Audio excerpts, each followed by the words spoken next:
Hello, everybody. Welcome to the Mitch Information Podcast. I am your esteemed host of the best podcast North America, this side of the Mississippi, and by extension goes around to the other side of the Mississippi because we live on a round world. I am Mitch, and it will be kind of confusing today, possibly. We might handle it pretty well. I think we'll do all right. But I am joined by my guest, Mitch. How we doing today? Doing good. Fine day out, you know. Bit warmer than the past few days, but a great bit sunnier in the last couple of days. It's a fine May day. Yeah. My personal opinion about the weather is that it's either got to be completely sunny or completely cloudy. I'm not too much of an in-between guy. That partly sunny, it really just doesn't do it for me. But those like hot, like either complete cloud cover or like a little sprinkle of clouds, you know, is my preferred type of clouds. You know, it really does a good job at signaling like, should you be inside, should you be outside. You know, if you're outside, you know, how much wind is there going to be? You know, it's probably going to be a bit more windier if there's not much clouds. That could just be like mental association, not an actual statistic. But how do you feel about clouds? Oh, big fan of clouds. Big fan of clouds. I think consistency is key. You're right. Yeah. Consistency is key, especially when it comes to clouds. But with consistency, there also needs to be variety. A bit of variety, yeah. Yeah. High clouds, low clouds. It's really, yeah. Sorry, my thinking's a little That's all right. clouded. Real. As anybody on a Thursday is, you know, end of the week. We're recording this on a Thursday for those at home, not to date the recording, but, you know, Thursday, end of the week. You've gotten a lot done. You've gone on this journey of a week, and now you're back home in, like, not necessarily your actual home, but like a figurative home at Thursday, you know. We are so conditioned by the 5-day work week where we're like, once it's over, we're allowed to be somewhat of ourselves again. And, you know, we're starting to get that sense of self retained once again. Yeah. I mean, when you come back to being a Mitch, like, there's really nothing like it, especially on a Thursday. Thursday, I feel like it's for the Mitches. It really is. Yeah, I don't know. What has your experience been being a Mitch on Thursdays? I think Thursdays are typically a pretty good day for me. It's a good mix of, like, I still have that productivity that I built up on like Tuesday and Wednesday. Yeah. But I start, like, kind of like I mentioned, you start getting that feeling of like, oh, I can be an independent person again. You know, I can choose my schedule more freely than I can on a weekday. Like, I'm starting to get a hint of that, but not completely. Oh, yeah. So typically Thursdays usually end up being like a good, productive day, which is what I strive for, and I kind of wish there were more Thursdays, but like in the week by week nature, it's like, where do you really fit those in? It's so true. Yeah. Thursday. It's just the peak. Yeah. The Mitch peak, you know, like, we're like werewolves in a full moon, man, on Thursday. I gotta agree with that. There's no disagreeing ever on the Mitch Information Podcast. We Sorry. are consistent, and we never present biased facts or biased information because we are Mitch. Absolutely not. Key component of being Mitch. I want to ask you, Yes. from your perspective of being a Mitch for 22 That's years right. now, 22 years. what are some other key components of being Mitch? We know we talked about the Thursday. We talked about the consistency. What's another layer to that? Well, I got to go back to the clouds. You got consistency, but also variability. Ooh, continue, but I got a good point about I this. think one of the most incredible things about Mitch's is you can never see it coming. But when you do, it's like that was the only choice you could ever make. Yeah. I think good way to put it is kind of like, you know how the best machines are not the rigid ones. The rigid ones break quickly. That's right. But those that can bend and flex and use that power in the process, those are the most efficient machines. And I feel like that bending can sometimes go against human nature because, like, you know, when we interact with these machines, we're typically interacting with the plastic or the very predetermined parts. But when the machine's actually running, you know, it has that bend and flex. You know, the gear tooths don't always line up completely, but they're able to weave in and out with each other. And those arms, you know, the mechanical arms, you know, they're able to bend in the middle and generate force swinging out. And it doesn't make sense intuitively because when we interact with it, we're like, you know, this shouldn't bend. If it's bending, it should be closer to breaking, right? When in reality, it's not. Yep. That's just the way it swings. It's just the way it swings. Yep. And yeah, figuratively and literally. Precisely. Another thing that I think is a key component of being a Mitch is a, like, almost like, I don't know if like vitality is the right word, but like Say so. high energy when applicable. I find myself a lot of times being, even though like I'm not like a super extroverted person, I still feel like I'm one of the higher energy people in a room a lot of times. It feels like when I am able to be like super expressive and like high, like I'll repeat it again, but high energy, I feel like that's where I am at home mentally, where I can just figuratively and sometimes literally bounce off of the walls. Yeah. But Oh, those are the best times if to be a Mitch.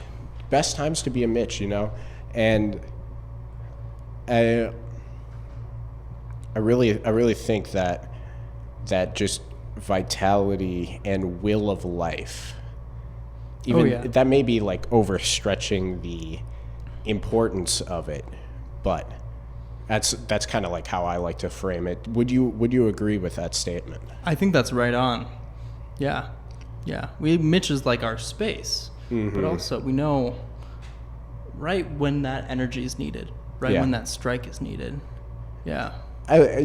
Yeah, and sometimes that knowing part I do struggle with a bit too. I feel like sometimes I can be too energetic at some points, but that's like during the transition periods between when it's needed and when it's not.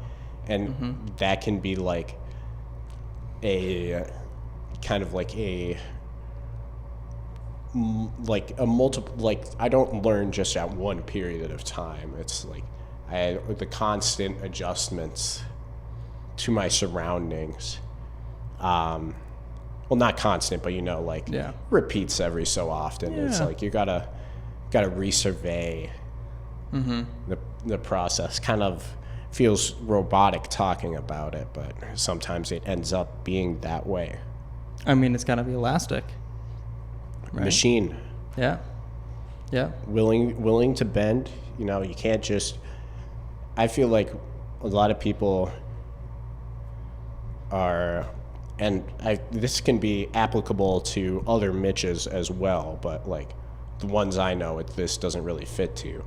But like they commit to one thing and then they're like, I have to stick with this no matter what.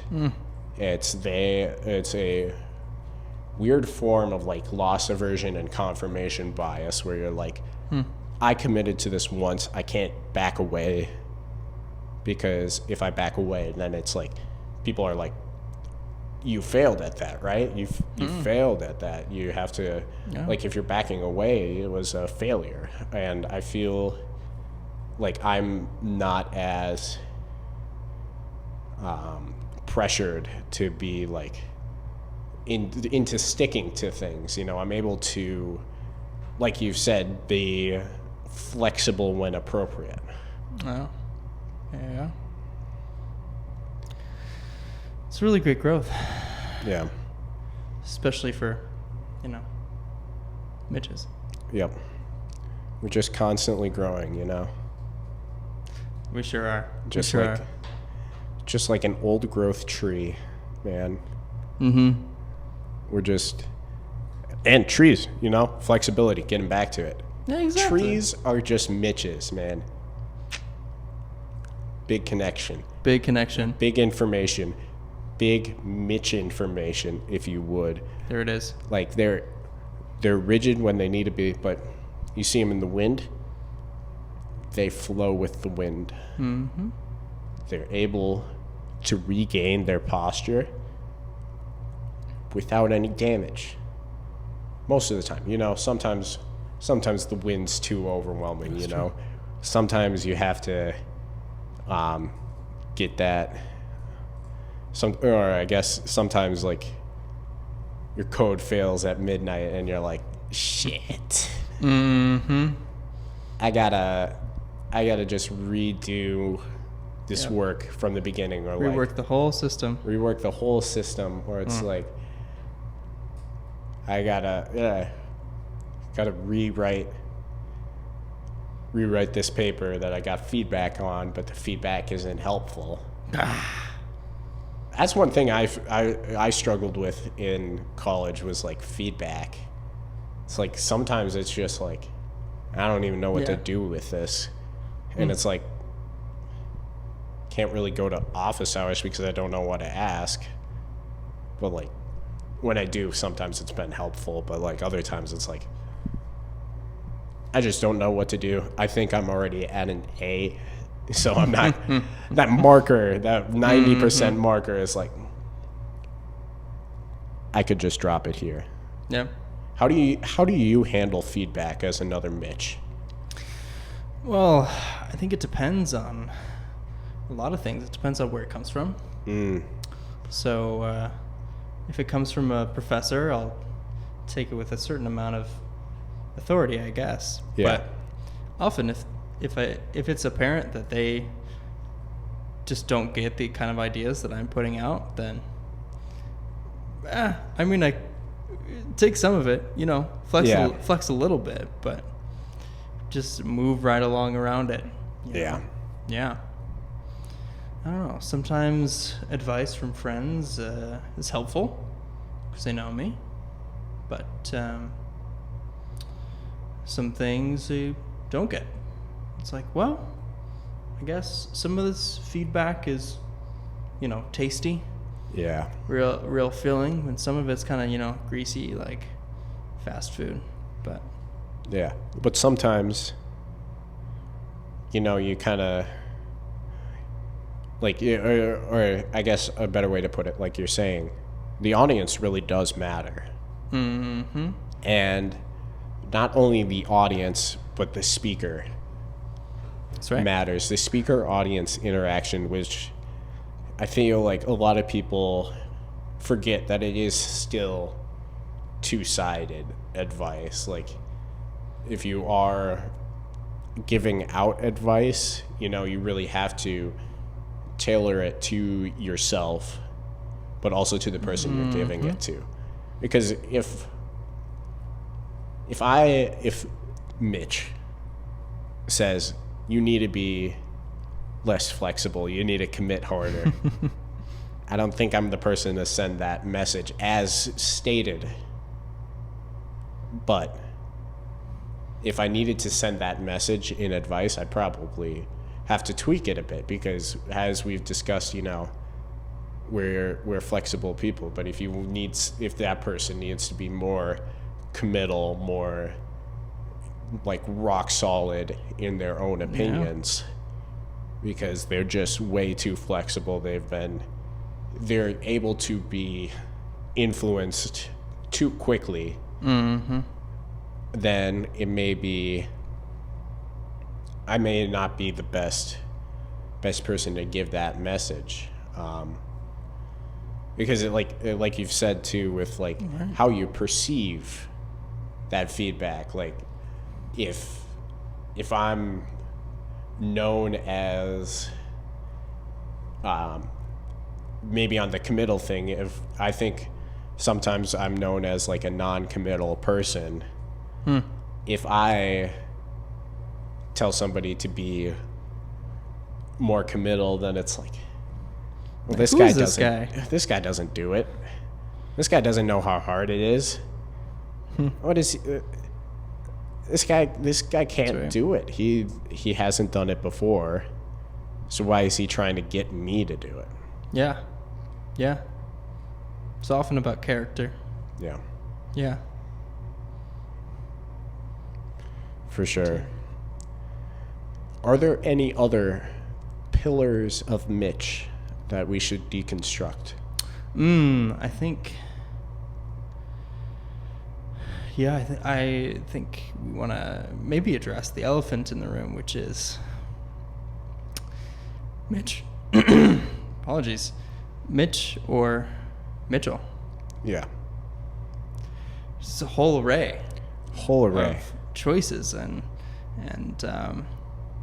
different Mitches who go by Mitchell, or Mitchells who go by Mitch. And I just wanted to broach the subject a little bit, you know? Yeah. What's been your history with Mitchell as a Mitch? My history with Mitchell is that, first of all, it's my full name. My full name is Mitchell Dean Ardolph. Don't steal my identity, Mitch Information Podcast listeners. However, that's the last name, by the way. Yeah, that's the last name. Yeah. You have to type that out fully.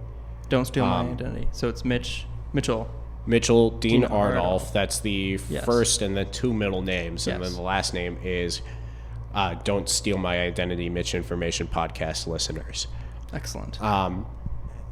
So getting on to that, it's like, well, I can really go by either, and I often use both interchangeably to a point where sometimes I forget, like, if I need to go into an account and change certain things. It's like, I don't remember if, like, my account name was Mitch or Mitchell. Oftentimes my computer will remember it for me. Excellent. But in those cases where my computer fails to, I'm just back to the start, you know, like, which one did I use? Yeah. I don't know. Totally. Like, for, like, signatures, I'll always use Mitchell because it's my muscle memory. Oh, excuse me. But to go the full way, Where like conversationally, I'm just like, you know what, I gotta commit to one. It's kind of hard to deviate from that. Like if you have so many people, some people calling you Mitchell, some people calling you Mitch, then like even if that's the same name, it's like, are these two people really talking about the same people? I wanna relatively keep like how people perceive me consistent, if that makes sense. So I just like my decision for going to just Mitch for like conversationally between people is like, hey, it's shorter, it's quicker to say, one syllable. Sure. It's not saving a lot of time, but It's nice and snappy. it's nice and snappy, especially with like the one syllable first name and then a pretty long syllabled last name, but it flows better when you, like, I feel like if you have a really long syllabled first name and then a short last name, it can feel really like too much front heavy. Yeah. Where the flow kind of Bit feels off like kilter. yeah, bit off kilter, you know, where otherwise with like low syllable to higher syllable, it can be like a roller coaster up, you know, Yeah. it doesn't feel like you're crashing down, if Yeah. that makes sense. Oh yeah. For sure. Especially with, my name. With a lot of syllables. You get Mitchell and then you get Caponegro. Yeah. Yeah. Mitchell Caponegro versus Mitch Caponegro. Flows a lot better, Yeah. especially the L to C can be a bit difficult. It's true. Yeah. Trip some people up. Yeah. What's your opinion? I don't know. There's not too many out there, but I know some people are named like the single L or the double L. Yep. What's your opinion on that? I get both ways. I Yeah. understand both. But as you're saying, one of the pillar of Mitch's is consistency. Yeah. And I think in this day and age, we've moved to 2 L's. We have moved to 2 L's. I think it's part of the distinction from Michael. Yeah. Like even though the root, like the name that generated both is Michael, so that only has 1 L, but we need to distance ourselves a bit. It's a different pronunciation. Yeah. And like the pillars, like we're talking about, you can't really stand something up on one leg unless if you got incredible balance. Right. You need those. And even that takes a lot of work. Yeah. You need 2 legs at least to make a solid human being. And whether that comes in naturally or as prosthesis, sometimes. Exactly. Mitch Information Podcast, official recommendation for the 1L'd Mitches. Change your first name permanently with the government. Or get a prosthetic. Or get a prosthetic, yeah. To 2 L's. Yeah. So I agree. we stay consistent and on top of the pillars of Mitch. Yeah. Yeah. I agree. I mean, it's a nice nod, like to origins, but at this point, I think we're ready to go into our own. Yeah. Yeah. We've been independent for so long. Exactly. We can officially make that independence jump. Even further, I think we're ready. It's about constant change and being willing to change. Yeah. Bend with the wind. Bend with the wind. Sturdy like an oak. But willing to move. There's a decent amount of oak trees out the window for our listeners. There are. It's quite beautiful. The oak reference was because it was visually motivated. If I was in a Minecraft savanna biome and I saw some acacia trees, I'd probably go acacia with that reference. Yeah, that'd be about right. But Especially with all the, like, maybe some shaders on with some leaf textures, particularly. for sure. Yeah. Yeah. Sure. It's quite good. It's quite good. Well, Mitch, how many Yes. Mitches do you know?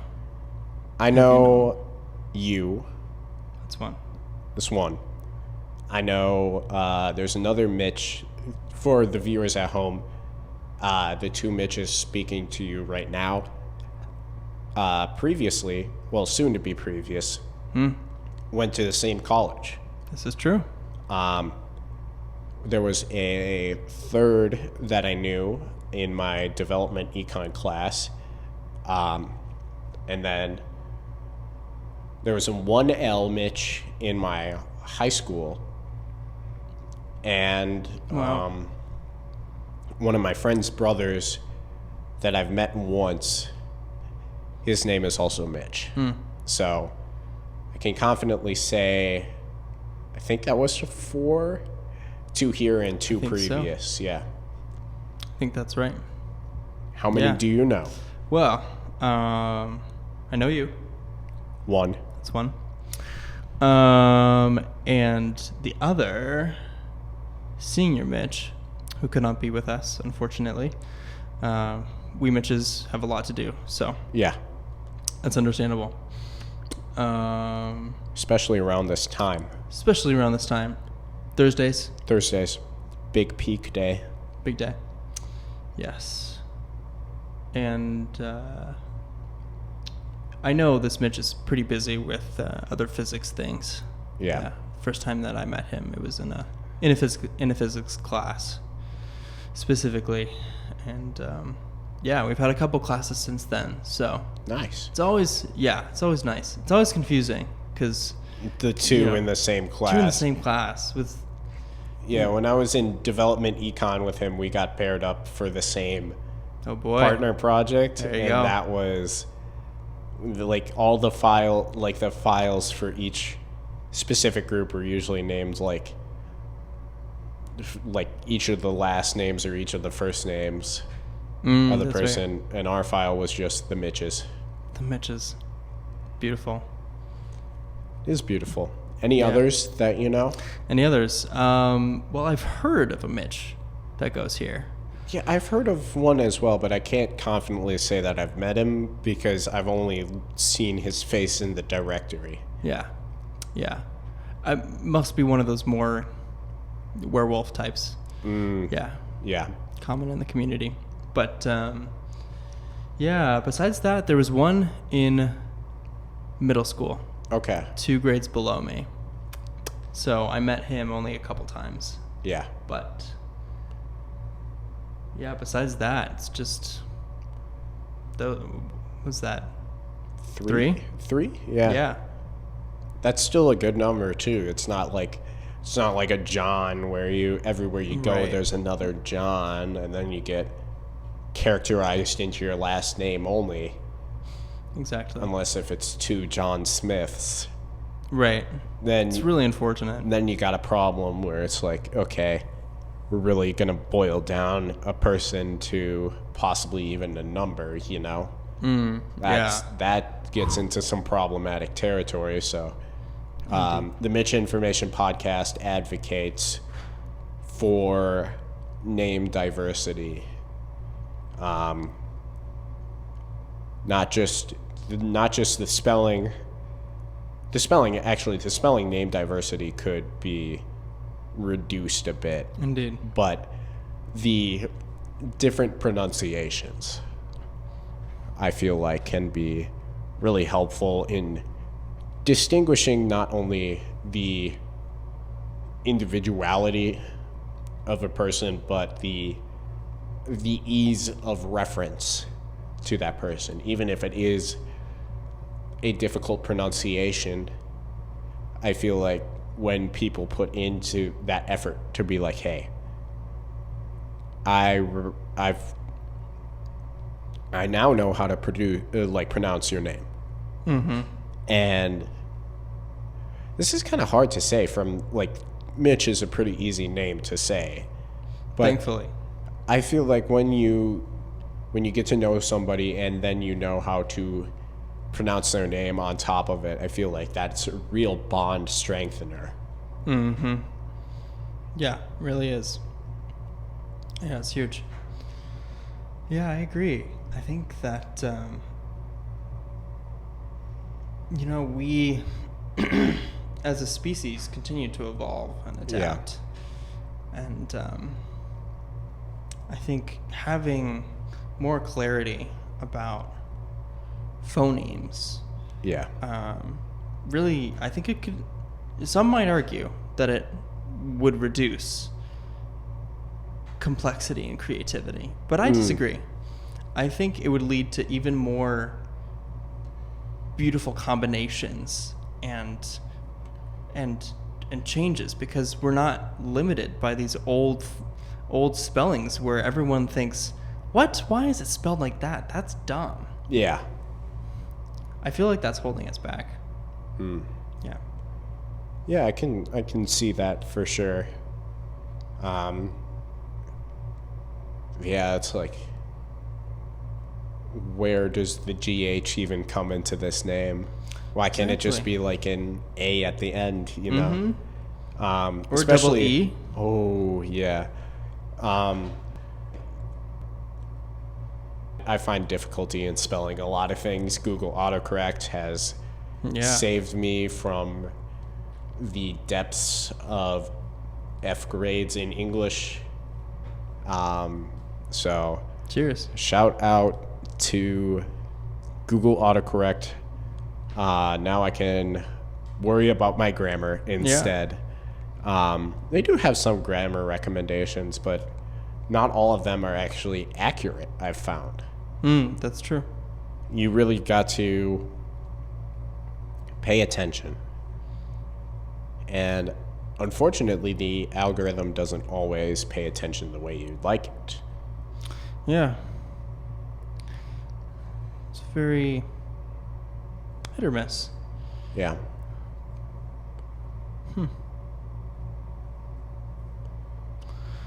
Yeah. I, especially, when it comes to combining words, Ooh. or thinking that you put in one word with an extra letter on the end or something like that. Yeah. I don't know. I just get very confused. Yeah, like I feel like the Google, like I was specifically with Google Docs is what I'm talking about. I feel like they're too willing to add in hyphens. Yeah. Where it's like, okay, I'm talking about a specific terminology here. Like, I don't know if I need hyphens. I have to go, it's like it's recommended that it says like use hyphens. And then I got to go back to the documentation. I got to be like, this is a term that people use often. Do they use hyphens? And build off of that revolving wheel of literature rather than the simplistic model of Google Docs. Right. Are you, as a Mitch, are you a Google Suite enjoyer or a Office Suite, so like Word and Excel enjoyer? I'm not entirely sure if this is just a me thing or truly a Mitch thing, but I find that I tend to use both, actually. Same here. I don't know if this is a Mitch thing or a general thing. I think it's a general thing. I feel like a lot of like in a corporate environment, they may choose between one or the other. Typically, it's the Microsoft one because it's like applications on your computer itself. But like Google Suite, or not Google Suite, but Google Docs is, I favor it to Word so much because I don't do complex things in Word. Mm-hmm. And because I'm not doing complex things in Word, I'm fine with the free version that Google Docs allows me to use quickly and easily to make those rich text files, you know? Right. But Excel is a different thing. I don't know Excel too well, but I just like using it so much better than Google Slides, because Google Slides, you know, with a spreadsheet editor, you have so many different commands. But when it's in those commands are trying to be forced within a browser window, it can feel really condensed and hard to approach. Furthermore, like the documentation support, there's so much documentation support for Excel. Yes. It's been the industry standard for basically probably at least 30 years at this point. I would guess so, yeah. It's been so popular for so long that so many people have figured out so many issues, where Google Docs is, you know, when you search something, it's the answers are from Google itself. And like, they may be correct answers, they usually are correct answers. 90% of the time they're correct answers. And that's a lower bound, that's not a good estimate. Yeah. But where Excel, you just have so long of people finding such niche problems that it's easier to get one click and then you've solved your problem in Excel, rather than, okay, how do I do this in Google Sheets? Oh, find this website, then the next website, then the next website, then the next website, where in reality, it isn't a multi-step process to do what you're trying to do, but it turns out to be in Google Sheets just by the way you're Googling the answers. Yeah, definitely. I find Excel to be, yeah, exactly, much more documented, much more well documented for the kinds of problems that I work through. Yeah. But also, on the flip side, the Google Suites interoperability is unparalleled. Like I know there's a thing out there called Microsoft Cloud. Yeah, there is. I don't mess with that. I don't have the tech prowess for it. I don't have the technical knowledge, or I don't think other people who I work with have the technical knowledge to really work through that. But anyone can slap on a Google Sheets and share. Boom, done. So yeah, the shareability of Google, top notch. But when I want to get something actually really done, it's got to be Microsoft. Yeah. One thing that I like about that shareability feature is that you can just, like, you can really, like, if you have multiple accounts, which most people do with Google, you can just share it to all your accounts and then be like, hey, you know, the ownership's on this account, but like I have access to it from any. So you can just keep that going pretty easily, where you don't really have to say, hey, I generally remember, hey, this account is for school, so my schoolwork's probably in that. You can just be like, okay, I'll just log in. There you go. To one of my things. And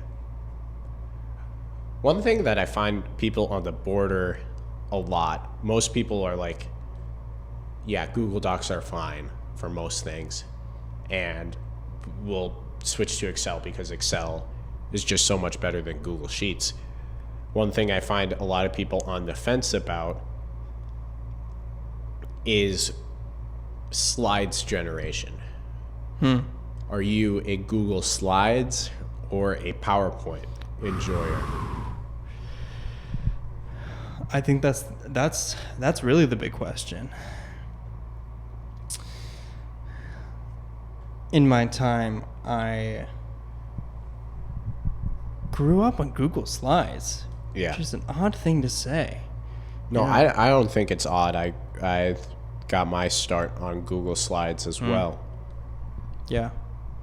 And occasionally I'll mess around with PowerPoint if there's some like particular thing about PowerPoint that I need for my presentation. But where is that going to come from? It's going to come from a .pptx from Google Slides.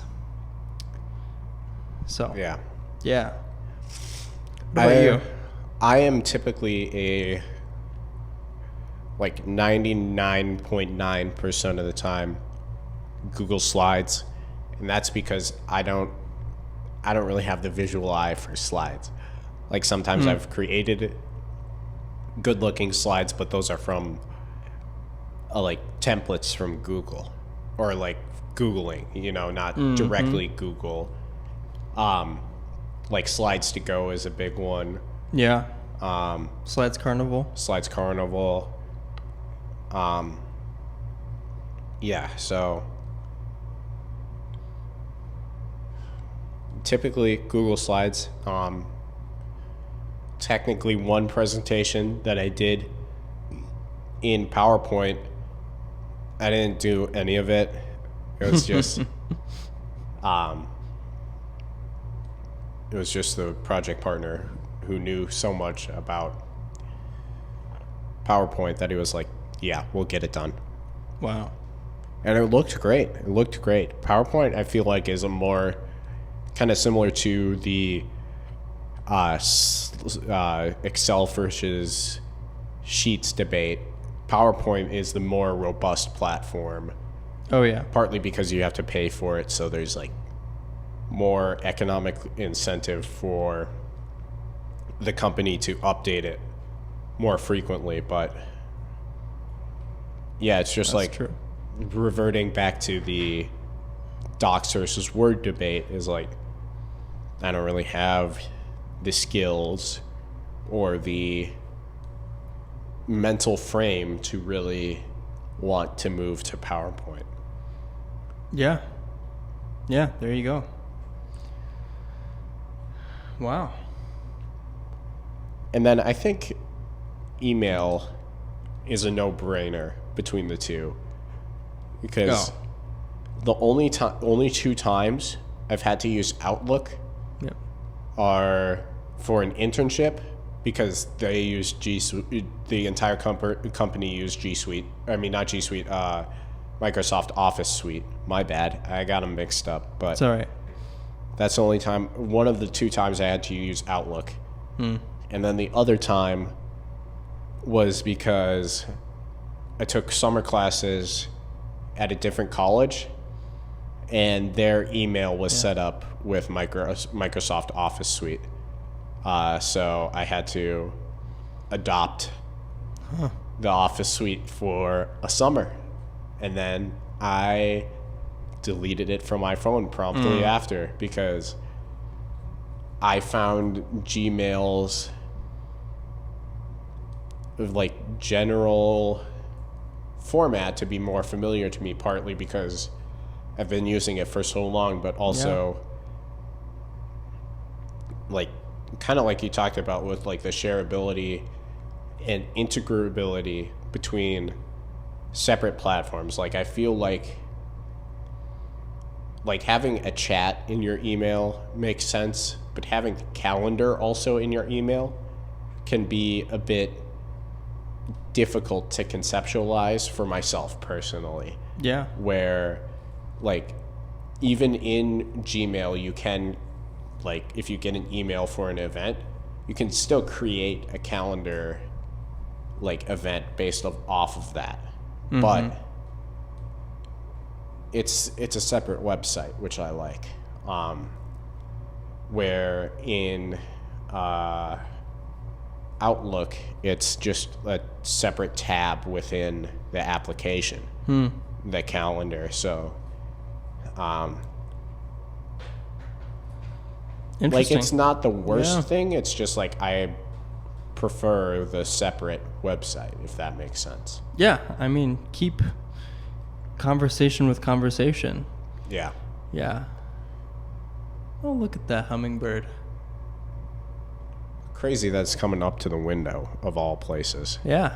There is no nectar here. None. Except perhaps with us. The Right. nectar of the gods rests within our minds. I think that's correct. Especially with the midges. Especially. Yeah. Well, Mitch, did you have any other questions for me? I don't know if I did. I don't know if I do. I apologize for the Well. grammatical mistake. Well, if you did, or you do. I think I really just wanted to cover, the pillars of Mitch, because Yeah.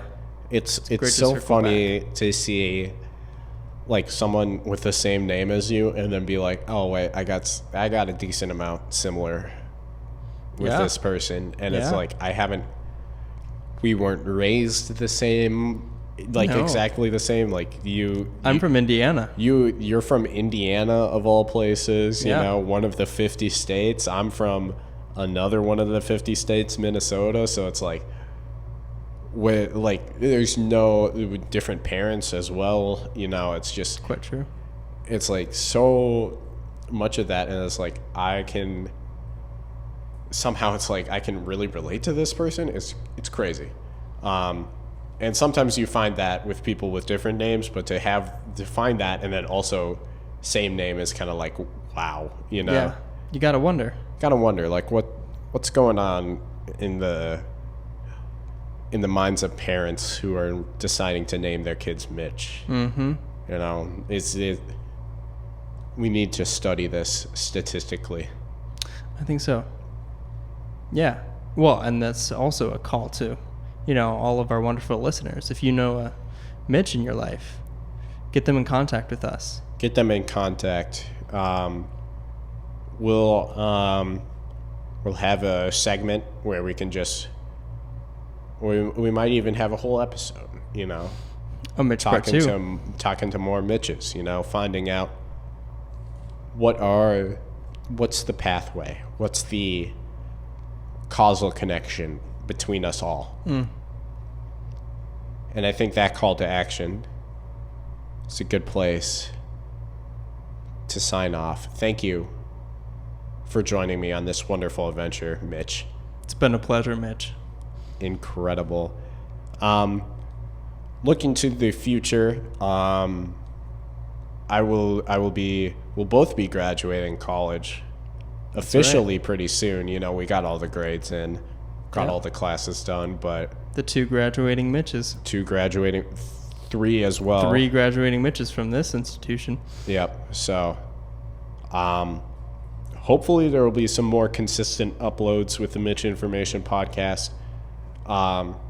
Also, to look forward to, we'll be having a new weekly returning segment that will be debuting next week. So, be on the lookout for that. It'll be I don't know if it'll be at the beginning or end. I haven't workshopped this out too far yet, but returning kind of thing. Actually, I don't know if I'll be able to incorporate this next week. Might be next week or the week after that. But I can, of course, update in the next episode if that segment is there. And with that, Mitch, we're signing off. Beautiful.